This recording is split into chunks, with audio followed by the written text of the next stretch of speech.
Quinta-feira, 6 de março, é dia de falar do Benfica-Barcelona, do rescaldo da Noite Europeia do Estádio da Luz. O Benfica acabou por perder. Comigo tenho Humberto Ferreira. Olá, Humberto, bom dia. Sobre o Filipe Simões. Humberto, vamos falar da derrota do Benfica esta quarta-feira no Estádio da Luz contra o Barcelona, 1-0. A primeira pergunta que te faço é: o resultado é penalizador para a exibição do Benfica? Se olharmos no final dos 90 minutos, temos de dizer que sim, que é penalizador. O Benfica faz uma segunda parte de grande nível, mesmo sendo esse o período em que perde e em que sofre o golo, o único golo da partida marcado por Rafinha. O que é certo é que o Benfica tem uma exibição de mão cheia. Szczęsny foi o melhor jogador da partida na generalidade para a imprensa mundial, faz 8 defesas. O Benfica tem um nível de remates nunca visto até agora nesta edição de Liga dos Campeões para a equipa de Bruno Lage. Foram 26 remates, 26 tentativas de remate, 8 com defesas de Szczęsny, algo que supera, por exemplo, um registro que tinha acontecido diante do Mónaco por parte da equipa de Bruno Lage.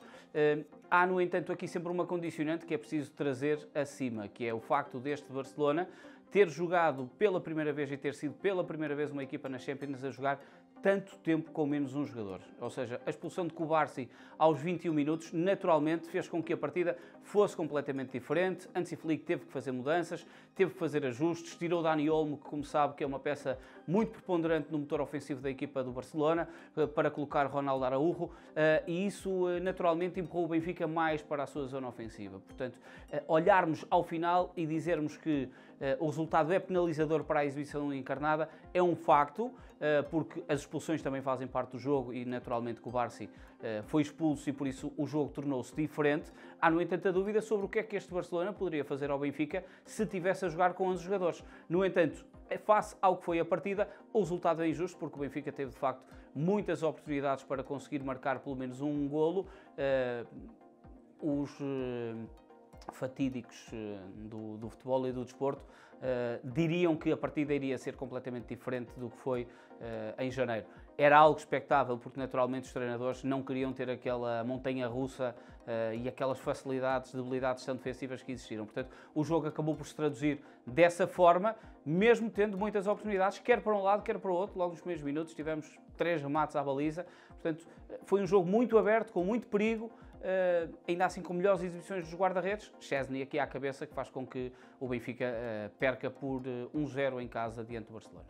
Falaste ainda um ponto muito importante, foi a expulsão muito cedo do Cubarsí. Perante isto, achas que Bruno Lage teve uma boa abordagem depois de ver a equipa a perder? Sim, teve uma boa abordagem e o Bruno Lage acabou por falar disso também na conferência de imprensa, quando lhe perguntaram sobre a troca de Tomás Araújo para a entrada de Samuel Dal. Samuel Dal acabou por entrar muito bem até para o lado oposto, mas o treinador do Benfica teve uma abordagem sempre a colocar inputs positivos para a equipa lançar-se no jogo e conseguir também chegar ao golo. Foi assim com as trocas de entrada de Belotti, mais uma referência ofensiva. A certa altura até chegou a equacionar-se que poderia terminar com 3 avançados de área, com Artur Cabral, Belotti e Pavlidis. Acabou por não acontecer, mas colocou sempre muitos jogadores importantes e de setor ofensivo. O Benfica nunca tentou reforçar-se ou resguardar-se na defesa. Até porque o golo de Rafinha acaba por ser bastante cedo na segunda parte, ainda na dobragem dos primeiros 15 minutos, e portanto a avalanche do Benfica foi ainda maior a partir daí. O Barcelona soube defender muito bem, o que é algo até um bocado paradoxal. O Barcelona terminou este jogo sem sofrer golos na Champions. Já não acontecia há mais de um ano. A última vez que o Barcelona tinha ficado sem sofrer golos num jogo de Liga dos Campeões foi no Dragão, frente ao Futebol Clube do Porto, na temporada passada. Desde aí até agora sofreu golos em todos os jogos da Liga dos Campeões e, portanto, o Bruno Lage acabou por ter uma atitude muito positiva, a colocar-se, utilizando a expressão de Quinito, muita carne no assador. O Benfica carregou muito em busca do empate. É óbvio que estava galvanizado pela força dos adeptos, por jogar em casa, por estar a jogar bem, essencialmente, mas há um outro lado que deve ser ressalvado nesta resenha do jogo da noite de ontem, que é, mal termina a partida, a preocupação do Bruno Lage foi concentrar com os seus jogadores e passar, no fundo, para cima as emoções de um jogo que correu bem, apesar da equipa ter perdido, dizendo que a eliminatória ia ser resolvida em Camp Nou, não, neste caso no Le Compagnie, na casa do Barcelona, que é onde joga o Barcelona esta temporada, e já jogou também na temporada passada, quase como a dizer, vamos esquecer isso, não vamos deprimir esta derrota, porque é uma derrota que acaba por trazer uns dados muito positivos. O Benfica foi de facto muito competitivo e o jogo está completamente em aberto, mesmo o Benfica tendo de fazer algo que nunca fez, que é ganhar na Catalunha. O Benfica até agora tem 4 deslocações a Barcelona, empatou 2 jogos, curiosamente os 2 últimos, perdeu os outros 2 e, portanto, ao quinto o Benfica tenta fazer algo diferente e essa mensagem parece muito importante. Bruno Lage, percebendo que o jogo com o Nacional, que vai ter agora esta semana, é importante para a luta do campeonato, sabe também que a continuidade nas competições europeias fazem com que a equipa possa dar sempre um bocadinho mais no olhar interno e não se concentrar no campeonato e na taça. E, portanto, eu acho que esta mensagem de Bruno Lage para a equipa foi muito importante, até porque o Benfica já conseguimos perceber que tem uma espécie de dicotomia ainda no seu olhar competitivo esta temporada. E normalmente nas competições europeias tem feito grandes jogos, mesmo que em casa o registro pareça negativo. É importante dizer que o Benfica já venceu em casa este ano o Atlético de Madrid por números muito expressivos, perdeu num jogo louco contra o Barcelona, perdeu agora outra vez contra o Barcelona, mas fora tem tido um registro absolutamente notável. Portanto, eu acho que é agarrado também um bocadinho a esse lado estatístico que Bruno Lage, e olhando para aquilo que fez a equipa, agarra-se na esperança da segunda mão. Já abriste muito aí o livro em relação à segunda mão. Quais são os grandes desafios do Benfica no Olímpico de Barcelona? Primeiro é não sentir que o jogo se decide nos primeiros minutos da partida. Porque se o Benfica entrar num registro muito aberto, pode ter grandes problemas com a equipa do Barcelona, porque não haverá Cubarsí, mas há Ronald Araújo para jogar.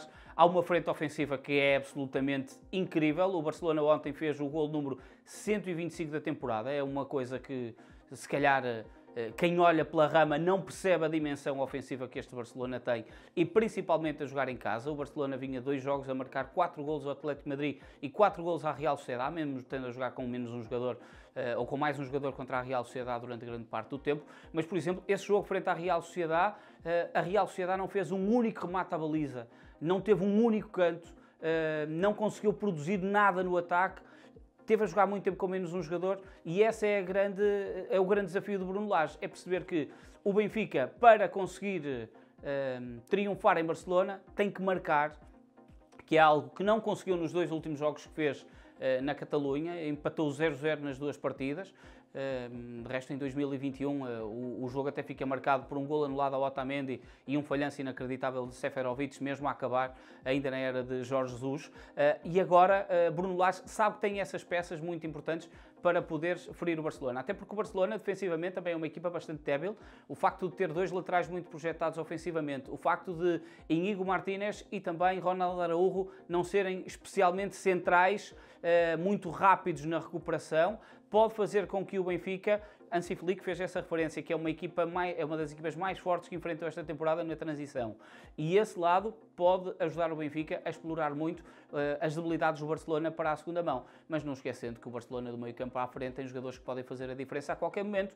Ontem vimos Lamine Yamal muito apagado, mas esteve também bastante desapoiado. Mas no banco, por exemplo, havia Ferran Torres, Robert Lewandowski, Rafinha, que assinou ontem o gol número 25 da temporada, números absolutamente incríveis do internacional brasileiro, capitão do Barcelona, Dani Olmo, que teve que sair. Portanto, é uma equipa assombrosa que o Benfica já conseguiu maniatar em partes, vai ter esta dificuldade, que é fazê-lo na casa do Barcelona. O Benfica, que na primeira mão não teve 2 nomes importantes do plantel do Benfica, o Florentino e o Di Maria. Achas que a presença dos 2 na segunda mão pode ser determinante? Acho que pode ser muito determinante por fatores completamente distintos. Primeiro, Florentino é um 6 como o Bruno Lage não tem nesta altura. As lesões de Manu Silva, principalmente a de Manu Silva, travou muito da visão de Bruno Lage para o médio português, e ele podia ser um substituto de Florentino, naturalmente. Portanto, eu acho que com Florentino em campo, o Benfica, por exemplo, ontem dificilmente poderia estar desapoiado no lance do gol do Rafinha. É um passe muito à queima do António Silva, a colocar completamente para um lado onde o Carreira estava a abrir num espaço diferente. E a recuperação de Florentino naquela zona do terreno é diferente e o posicionamento é diferente do que deu, por exemplo, o Leandro Barreira e o próprio Frederic Austners. Portanto, eu acho que a presença de Florentino é elementar para travar muitas das saídas ofensivas e ser uma espécie de tampão que a formação do Barcelona possa tentar criar. O outro lado é o lado de Di Maria, que é um jogador absolutamente imprevisível, nascido para os grandes jogos. Estamos a falar de um jogador que marcou em todas as grandes competições que teve e normalmente aparece neste tipo de jogos. Portanto, Di Maria é daqueles jogadores que nunca sabes qual é que pode ser o seu último jogo das competições europeias. E ele também tem isso bem presente. Portanto, o lado de Di Maria pode trazer ao jogo do Benfica não só... há aqui os prós e os contras. Os prós é o facto de ser um jogador absolutamente decisivo e imprevisível na finalização. Os contras é o facto das equipas saberem que ali é que está o perigo e a marcação ser completamente diferente. Mas eu não estou a ver, por exemplo, Hansi Flick abdicar das investidas de Jules Koundé ou até de Baldé para fazer uma marcação ao homem a Di Maria. E, portanto, se Di Maria jogar, há aqui um lado, eu diria, mais selvagem que pode o jogo do Benfica levar para o Louis Compagnie, para o Estádio Olímpico de Barcelona e fazer com que o jogo seja ainda mais emblemático na ótica do Benfica, tentar conseguir uma qualificação europeia. O Benfica só por uma vez conseguiu virar uma eliminatória tendo perdido na primeira mão, e essa eliminatória aconteceu em 1999, há muitos anos, numas provas europeias em que eliminou o Dinamo de Bucareste. Desde então perdeu contra o Barcelona, Fiorentina, Chelsea, Getafe, Liverpool e o Inter em 2023. E o Barcelona só por uma vez viu uma eliminatória invertida depois de ter ganho na primeira mão fora de casa. Foi precisamente no ano passado, quando ganhou em Paris ao Paris Saint-Germain e depois foi goleado em casa por 4-1 pela equipa de Luís Henrique. E, portanto, há também aqui uma sombra sobre a formação do Barcelona. O treinador é diferente, já não é Xavi, é Hansi Flick, mas há muitos jogadores ali presentes, o palco é o mesmo, a margem é mínima e o Barcelona também sabe que tem debilidades e que tem que trabalhar sobre elas para não ser surpreendido perante este Benfica. Obrigado, Humberto. Esta quinta-feira também é dia de Destino Saudade, um podcast que o 00 tem todas as quintas-feiras e que esta quinta-feira vai falar sobre um nome muito importante do futebol português.